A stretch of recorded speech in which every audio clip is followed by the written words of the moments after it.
Hello, everyone. This is Chrism, and I'd like to talk with you about Kundalini and Christmas, the Christmas tree that you are.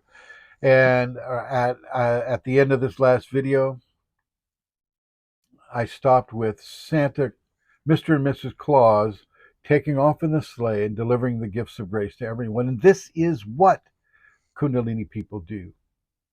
Once they're in that activated stage, once Mr. and Mrs. Claus are activated, sacred masculine, sacred feminine are activated, an awakened state within the individual, they take off. Their energy surpasses their own physical form and goes into a very wide spectrum of energetic that other people can feel. And even if they don't feel it, it still affects them. It still affects them.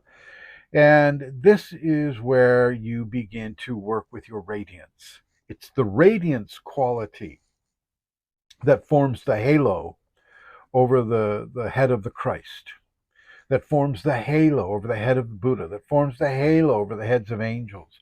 This is the radiance. This is the actual divine consciousness concentrated so much into a form that it brings the quality of a corona over the person's head, which ancient artists always recognized as a halo.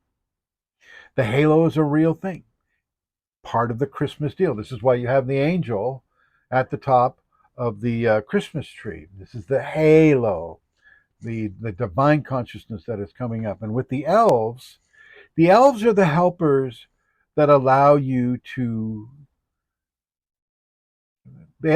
feel like the Kundalini is actually happening. You may not know what is happening. A person may not have the words for it, but you'll hear the sounds around you.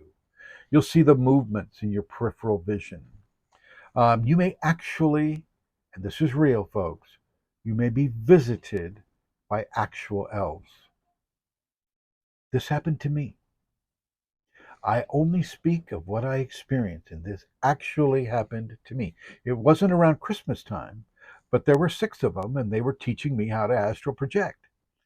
So this is very, very important that you begin to broaden your consciousness, broaden your mind, so that you understand that Christmas, uh, reindeer,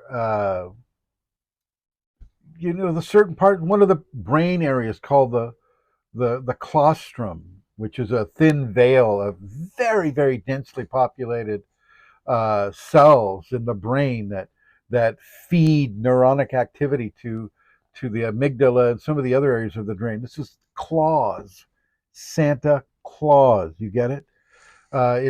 These are some very, very obvious areas, and we're going to talk more about this in part 5. Thanks for listening.